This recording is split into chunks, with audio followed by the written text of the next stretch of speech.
Day number 20, 5 days to go until the big day. Hope you're all having a brilliant Christmas in 2019. But today, our main focus is Valtteri Bottas 2.0, the porridge master himself. How do we see his year? Because on the one hand, it's a mega improvement from last season. Last season, he was way out of the championship battle, finished 5th in the driver's standings, behind Kimi Raikkonen, behind Max Verstappen, and already you're thinking to yourself, oh my god, he really needs to bounce back in 2019 if he wants to keep his seat. And actually, before the start of the season, that was a big talking point, whether Valtteri could hold on to his seat. Was he going to be able to just get it through the skin of his teeth, or was he really going to find that bit of grit, bit of determination, that nasty side, and bring the fight to Hamilton in 2019? And for the most part, he tried his best, he gave it a go, and the championship did go down to the last 3 races, which isn't too bad in the hybrid era. It still wasn't enough, but definitely a mega improvement this year from Valtteri Bottas. His highest ever points tally in Formula 1, his highest ever championship finish, his most ever wins in a Formula 1 season, the equal amount of pole positions as Lewis Hamilton in the season. So overall, it's been a good year. I think better than good year. I think that was a little bit unfair. Room for improvement. I said this with Lewis Hamilton.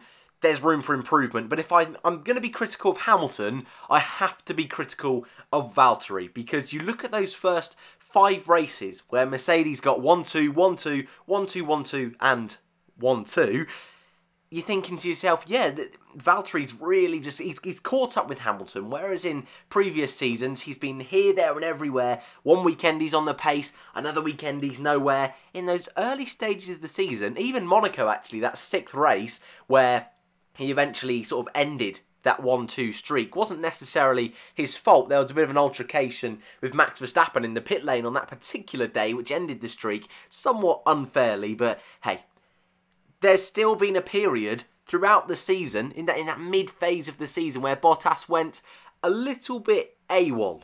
But I'll talk about that in a moment. Let's look at some statistics. I like looking at these. Mercedes, head-to-head battle, quali and the race is quite comfortably in the favour of Lewis Hamilton. 14-7 in quali and 15-6 in the race. Hamilton finished every single Grand Prix. Valtteri Bottas had 2 retirements, Germany and Brazil. Germany was his fault.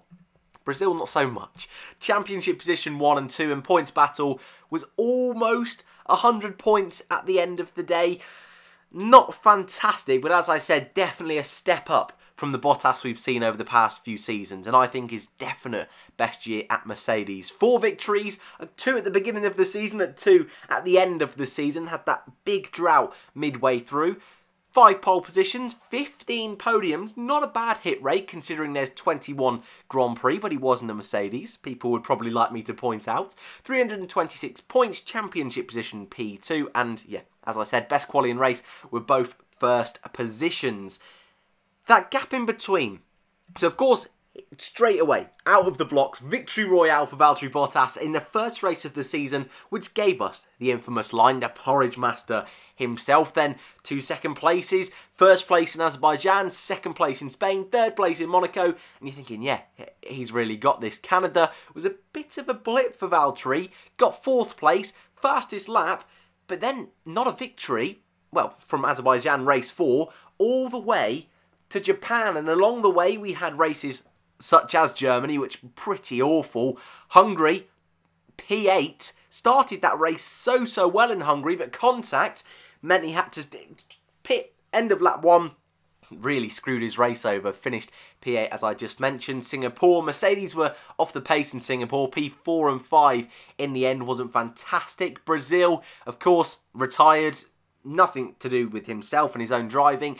Abu Dhabi, though, once again, we kind of got that Bottas 2.0, sort of. I mean, Lewis Hamilton, a Grand Slam, pole position, fastest lap, race win, won by an absolute country mile. But Valtteri Bottas, who had to start at the back of the field, also had an incident where he crashed into Grosjean in practice, which was messy, is probably a good way to describe that incident.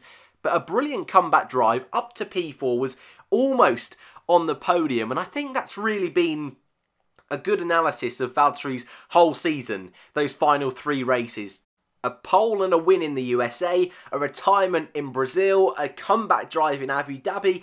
It's just been a little bit up and down. I think it's a really good way of saying it, because even in Grand Prix such as Monza's one that really sticks out in my mind, because it was Hamilton-Leclerc almost the entire way through. It was their fight. Could Leclerc get his first win in front of the Italian fans? Could Hamilton overtake the young pretender?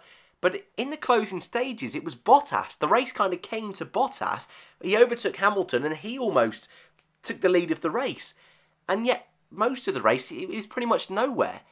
And whether that's down to the fact that Mercedes, and you can understand why, will give Hamilton preferential treatment, I don't really know. But I think sometimes, and it's very, very difficult with Bottas, because he is up against Lewis Hamilton.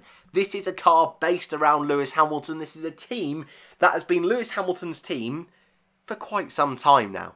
So it's understandable, with all the pressure coming into this year, he's done very, very well. But it's understandable that he's not going to be up there with Lewis. So I always find it hard to place Valtteri. I always feel for him just a little bit, because even like Monza, it's a weekend where I think a lot of people would forget he was in the fight for the lead. Silverstone, my God, Silverstone, that was his race.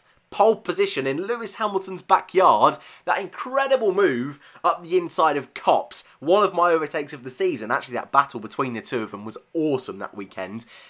And yet, a really, really nice safety car timing for Lewis Hamilton gave him the victory on that day. Now, again, you could argue that Valtteri in the closing stages could have potentially caught up with Hamilton and gave a bit more of a fight. That's totally understandable.